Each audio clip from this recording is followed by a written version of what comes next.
Os Cavaleiros Sagrados são supostamente a força de elite do governo mundial. Guerreiros imortais que fizeram um pacto do mar profundo com Emu em troca da sua própria existência. Porém, a verdade é que eles não parecem ter força suficiente para bater com Luffy e os demais na guerra final.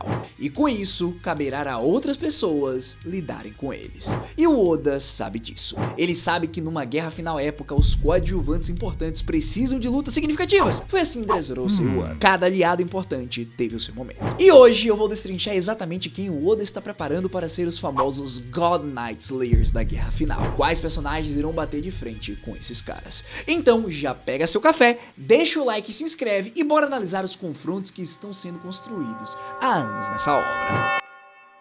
Pessoal, antes de a gente falar quem irá derrotar os Cavaleiros Sagrados, a gente precisa entender o nível de poder deles. Afinal, muita gente está subestimando esses caras. Eu particularmente vejo muitos comentários dizendo que os Cavaleiros são fracos, mas isso é uma leitura errada do que o Oda mostrou. O que foi estabelecido é que eles não são páreos para lutadores lendários. Barba Branca, Rox, Rayleigh, Gaban, esses caras destroem os Cavaleiros Sagrados facilmente. Mas esses são alguns dos personagens mais fortes de todos os tempos. Eles são a exceção, não a regra. Para os outros 99,9% do universo de One Piece, os Cavaleiros Sagrados são como um verdadeiro pesadelo. Cara, pra vocês terem uma ideia, olha só o que a gente já viu. O Kirihan praticamente destruiu a nação inteira de Elbaf. Isso ao criar um exército de pesadelos instantaneamente, um exército mais forte que todo o exército de Giftres que o Kaido passou décadas construindo. O Somers claramente tem um poder assustador, e ele foi usado como saco de pancadas várias vezes, o que mostra que os outros ainda são mais fortes do que ele. Dito isso, um único cavaleiro consegue derrotar metade de uma tripulação de Yonkou sozinho. E você sabe do porquê? A regeneração. Eles têm uma regeneração absurdamente quebrada que os torna praticamente invencíveis contra a maioria dos oponentes. E aqui que vem um ponto crucial. A única forma de derrotar um cavaleiro é com o Haki do Rei. O Gaban explicou isso durante o capítulo 1170. Os ferimentos causados pelo Haki do Rei Avançado vêm com a dor correspondente. Se você continuar atacando com Haoshoku, pode levar esses cavaleiros a um estado de incapacitação. Isso significa que o perfil de personagens que podem derrotar os cavaleiros é muito específico. Primeiro, precisa ser pelo menos nível de primeiro comandante de Yonkou. 2, precisa ter Haki do Conquistador. E 3, precisa saber usar o Haki do Conquistador avançado em combate. Essa combinação elimina a maior parte dos personagens de One Piece. Afinal, a maior parte dos revolucionários não consegue, a maior parte dos comandantes de Yonkou também não. Só os mais especiais teriam alguma chance. Inclusive, só os leitores mais especiais conseguem tirar tanta informação sobre One Piece e outras obras. Então, se vocês quiserem adquirir o último volume físico que saiu em português para vocês ou dar de presente para alguém que vocês gostam, basta clicar aqui na tela que tá aparecendo em um desses lados ou na descrição desse vídeo. E eu digo mais, não apenas o volume 111 como qualquer outro antes desse já tem em português. Além de que os mangás mais famosos também estão disponíveis, então não deixem de dar uma olhada. Digo que vocês não vão pagar nada mais por isso, porém, ao clicar pelo meu link eu ganho uma pequena comissão por isso. Agora, dito isso, vamos voltar e fazer o que eu mais amo, matemática básica. Quantos Cavaleiros Sagrados vão estar disponíveis na guerra final? Bom, baseado na explicação que vimos durante o capítulo 1167, existem 13 pessoas com pactos desse nível ou superior. Se removermos os 5 Goroseis que têm o pacto do Mar Abissal, sobram 8 Cavaleiros Sagrados. Porém, nem todos vão chegar na guerra final, pois eu imagino que alguns serão eliminados antes disso. Por exemplo, Gunko claramente tem uma storyline que vai se resolver aqui em Elbaf. Tudo aponta para ela ser libertada do controle do Emu, não derrotada. O Brook parece ser a chave para ela despertar as suas memórias. Só de olhar pro Ossudo sem ele nem tocar a sua música, ela já começou a trazer de volta um pouco da sua personalidade verdadeira. Ouvir a música dele com fones de ouvido já despertava sentimentos de liberdade. Dito isso, a Gunko não parece ser uma vilã a longo prazo, ela é uma vítima com um passado torturado que vai ser libertada no final desse arco. O que convenientemente permite os Chapéus de Palha sobreviverem a esse conflito contra Emu, já que, pela minha interpretação, eles claramente não conseguem derrotá-lo em combate agora. Vão precisar de um pouquinho mais de treinamento até chegar nesse ponto. Continuando, o Sombre já foi usado como saco de pancada tantas vezes que claramente não está sendo guardado para a guerra final.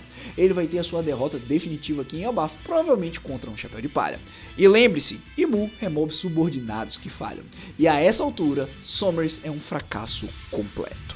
Seguindo, o Kirihan parece ter sido feito especificamente para o conflito de Elbaf. Criar um exército de pesadelos baseado no medo das crianças dessa nação em específico. E dito isso, eu não acho que nós iremos ver esse cenário de exército de pesadelos de novo durante a guerra. O Oda já preparou várias outras forças para o governo usar. A habilidade do Kirin é quebrada demais para ser reutilizada. Fora que ele pode ter uma redenção, afinal ele tem sangue de Tritão, que foi a raça mais abusada pelo governo, e também tem um Hagoromo branco, indicando que talvez ele seja do bem e tenha tido apenas a sua personalidade deturpada. Ou seja, essa redenção pode vir acompanhada de uma libertação através do Luffy ou através da morte causada pelo estalar de dedos de Ymir. Bom, isso deixa 5 cavaleiros para a guerra final. E eu também separaria o Shamrock dos outros. Ele é o gêmeo idêntico do Shanks. Isso automaticamente sugere que ele é um usuário poderoso de Haki do Rei. A importância elevada dele na história sugere que ele está bem acima dos outros cavaleiros. O Shamrock é um oponente que o Oda está guardando para um protagonista de tier máximo, não um coadjuvante. Então, na prática, teremos 4 cavaleiros sagrados e misteriosos que vão ser oponentes perfeitos para coadjuvantes importantes durante a guerra final. Agora, vamos aos personagens que eu acredito que o Oda está preparando para derrotar esses caras. Começando pelos candidatos mais óbvios. Primeiro, o Kobe. Pessoal, o Kobe é um personagem que a gente sabe que vai ser importantíssimo na guerra final. E ele parece estar no processo de despertar o seu Haki do Rei avançado. Se ele usou ou não essa habilidade contra o Ávalo Pizarro ainda não está confirmado. Mas é quase garantido que o Kobe é um usuário de Haoshoku. Ele tem aqueles momentos de display poderosos de espírito que são característicos de usuários que possuem essa habilidade. Dito isso, o nível de força atual do Kobe é difícil de determinar. E pode ser difícil de engolir ele de repente conseguindo derrotar um almirante ou Gorosei. Mas um Cavaleiro de Deus é um calibre perfeito de oponente para ele. Fora que existem todas aquelas teorias mirabolantes que iremos ver ele junto do Luffy enfrentando o Barba Negra antes da guerra final, meio que replicando o que aconteceu em God Valley. Se isso realmente acontecer, é óbvio que no final dessa luta só restará o Luffy e o Barba Negra, mas o Kobe até lá terá uma subida muito importante para ganhar as habilidades necessárias que então serão usadas durante a guerra final. Dito isso, eu não gosto de subestimar o Kobe por ele ser o herdeiro da vontade de Garp, então eu gostaria de apostar em algo grandioso para ele. Continuando, nós temos a Yamato. A Yamato está numa posição muito interessante. Ela é uma das coadjuvantes mais fortes introduzidas em um arco de One Piece. Na verdade, acho que ela só vai perder para o Loki. Pra vocês terem ideia, ela se mostrou capaz de usar Haoshoku avançado na luta contra o próprio pai, e sua existência é claramente importante para o futuro. Eu digo isso porque o Wano ainda vai ter um papel importante na história, e a Yamato é essencialmente a campeã de Wano. Não é à toa que a história de capa recente girava em torno dela. Ao mesmo tempo, a Yamato não é tão significativa para a história central de One Piece que faria sentido ela ter uma luta definitiva contra um Gorosei ou algum almirante. Afinal, ela só tem uma conexão tangencial com o conflito contra os dragões celestiais. Então, o que faria sentido? Dá pra ela um cavaleiro sagrado, talvez o mais forte, depois do Shamrock. Mesmo que não seja uma luta particularmente difícil, isso daria pra ela sua primeira vitória no 1 vs 1 há muito tempo esperada e uma contribuição significativa em combate para diminuir as forças principais dos dragões celestiais, sem roubar os holofotes de personagens centrais. Continuando, temos Boa Hancock. Pessoal, a Hancock se encaixaria perfeitamente nessa categoria. A gente sabe que ela é uma coadjuvante decentemente importante. Ela se considera uma baita aliada do Luffy, e podemos esperar que ela se junte a ele durante a guerra final. Fora que a Hancock tá na história, sei lá, há muito mais de uma década. Virou uma das favoritas dos fãs. Tem uma habilidade muito poderosa em teoria. E é genuinamente chocante que tão tarde no jogo a gente ainda não viu ela realmente lutar ou mostrar o que ela consegue fazer contra um oponente que é forte de verdade. Também nos disseram que ela é usuária do Haki do Conquistador. Mas será que ela consegue usar sua versão avançada? Parece que ela deve ter um papel na guerra final, mas não parece que ela vai ser uma das figuras principais no coração do conflito. E também não parece que ela seria uma das personagens a derrotar alguém muito relevante. Então, de novo, os Cavaleiros Sagrados são a opção perfeita. Quem melhor para ter sua luta de estreia contra um cavaleiro do que a própria Hancock? Com o Haoshoku dela, ela seria uma das poucas lutadoras não Yonkou do lado do protagonista que pode derrotar alguém desse nível. Fora que derrotar um estabeleceria ela genuinamente no nível de primeiro comandante, como a maioria dos leitores acredita que ela seja. E ela teria um papel decentemente importante na guerra final, que corresponderia ao nível de importância dela como personagem. Dito isso, também temos o Katakuri. Como líder de fato dos piratas da Big Mom, o Katakuri é mais um aliado potencial do Chapéu de Palha. Ele não seria necessariamente um dos coadjuvantes mais importantes ou poderosos na guerra final, mas ele se encaixa perfeitamente nesse segundo tier de importância. E ele tem a habilidade necessária para estar ali. É exatamente o tipo de personagem para quem os cavaleiros parecem ter sido escritos. E no caso do Katakuri seria particularmente interessante, porque ele tem o Haki do Conquistador, mas ainda não aprendeu a usar nos seus ataques. Um duelo contra um cavaleiro seria um desafio genuíno para ele. Ele teria que ficar mais forte durante a luta contra o oponente, assim como o Luffy fez contra o Katakuri, fechando assim o ciclo. E isso é uma baita maneira de escrever poesia que o Oda tanto ama. Agora, seguindo, vamos para os candidatos mais especulativos, personagens que podem não ter o Haki do Conquistador confirmado, mas que têm outras formas de lidar com os Cavaleiros Sagrados. O Law, por exemplo, se tornou um personagem importantíssimo em One Piece. Ele é discutivelmente nem coadjuvante mais. Ele foi significativamente mais importante que a maioria dos Chapéus de Palha desde o time skip. O problema do Law no grande esquema das coisas é que ele está limitado em termos do que ele pode fazer em lutas. Ele depende quase inteiramente da sua Akuma no Mi em batalha e já despertou a sua fruta. Bem claro que ele não tem chance de derrotar Almirantes ou Goroseis no 1 vs 1 durante a guerra final, mas um Cavaleiro Sagrado pode sim estar na mesa. Dito isso, por enquanto, o Law ainda não foi confirmado como possuidor de Haoshoku, mas por ser um D e ter sido salvo pelo Beppo, podemos vê-lo evoluir ainda mais. Fora que ele tem a única fruta que é tão absurdamente versátil que ele pode conseguir lidar com o cavaleiro mesmo assim. Lembre-se que parecia impossível causar danos na Big Mom sem o Haki do Rei avançado, mas suas habilidades despertadas conseguiram burlar isso e causar dano mesmo assim. Tudo bem que regeneração é uma técnica diferente para lidar, mas a gente não sabe os limites que a fruta do Law consegue alcançar. A OP no Mi conseguir parar a cura de um ferimento não estaria fora de questão. E se a gente quiser especular ainda mais, é muito provável que a própria imortalidade do Imu vem da OP no Mi. Isso sugeriria que a regeneração que o Imu dá para os subordinados dele é simplesmente ele dando uma porção da sua imortalidade.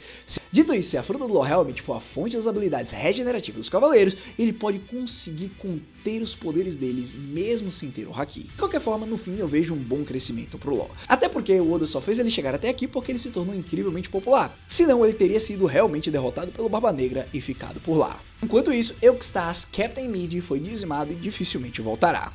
Bom, seguindo, por último, nós temos o Sabo. Agora, esse aqui, pessoal, é um personagem que quase certamente será revelado como usuário de Haki do Rei. Só o título dele de Imperador das Chamas abre essa margem para a interpretação. Além disso, o Sabo é irmão de Sake, do Luffy e do Ace, e junto com ele sonhou em conquistar a liberdade ao ser um pirata. Infelizmente, os planos não saíram muito como ele imaginava por conta do incidente de ele quase ter sido morto pelo Nobre Mundial. Contudo, depois de ter sido salvo pelo Dragon, recuperado suas memórias e adquirido a Mera Mera no Mi, o Sabo parece estar mais certo do que nunca da sua missão. Ele tem a vontade necessária para derrubar um sistema inteiro e provou isso ao sair vivo da Sala do Trono, mesmo sendo atacado por Imu e os 5 Goroseis, mas claro, em troca da vida do Cobra. De qualquer forma, agora que ele sabe a verdade, a chama de sua vontade arderá ainda mais e ele usará seus poderes para passar o bastão flamejante em algum dos cavaleiros tranquilamente e avançará para o seu oponente final, que pra mim será o Akainu. O Oda gosta muito dessa maneira poética de lidar os conflitos, e devo dizer que usar o irmão do Ace usando a Mera Mera no Mi para derrotar o Almirante do Magma seria sim bem poético. Bom, agora uma última consideração. E se nós tivermos novos Cavaleiros Sagrados durante a guerra? Isso já aconteceu com os Gorosei. Afinal, depois que o Saturn foi removido em Egghead, ele foi substituído e o Garland foi promovido. E também, no começo de Elbaf, nós vimos que os Cavaleiros estavam ativamente tentando recrutar o Loki. Ou seja, mais membros seriam super interessantes para uma guerra que está por vir. Dito isso, os Cavaleiros que foram eliminados em Elbaf forem substituídos por novos recrutas na guerra final, a porta definitivamente se abre para mais coadjuvantes terem lutas legais. E cara, parando pra pensar agora, esses novos cavaleiros podem nem ser dragões celestiais. Podem ser personagens completamente aleatórios, tipo, sei lá, o Aramaki. Ele, do jeito que baba o ovo dos nobres, aceitaria tranquilamente ser imortal em troca da sua liberdade, que ele já não tem. Bom, e é isso, galera. Os Cavaleiros Sagrados não são fracos como muita gente pensa. Eles são praticamente invencíveis para a grande maioria do universo de One Piece. Mas eles podem ter sido criados com um propósito específico. Ser os oponentes perfeitos para coadjuvantes importantes que são fortes, mas não são tier máximo. Personagens que merecem lutas significativas na guerra final, mas que não faria sentido derrotar Goroseis ou Almirantes, ou seja lá quem apareça depois. O Oda pode ter planejado isso como uma solução para um problema narrativo. E quando a guerra final chegar, a gente pode ver duelos épicos que estão sendo construídos, há anos. Tipo assim, o Kobe terá o seu momento, a Yamato terá seu momento, Hancock finalmente pode mostrar do que ela é capaz e o Katakuri irá fechar o ciclo. Baseado nisso, me conta aí nos comentários, qual duelo você mais quer ver? Quem eu esqueci de mencionar nesse vídeo? E você realmente acha que terão novos cavaleiros recrutados? Dito isso, deixa o like, se inscreve e não esquece de conferir os mangás em português que eu deixei aqui na descrição do vídeo. E é isso, pessoal, foi um prazer apresentar esse vídeo pra vocês e nos vemos no próximo Hashira Falando Vazando. Eu fui.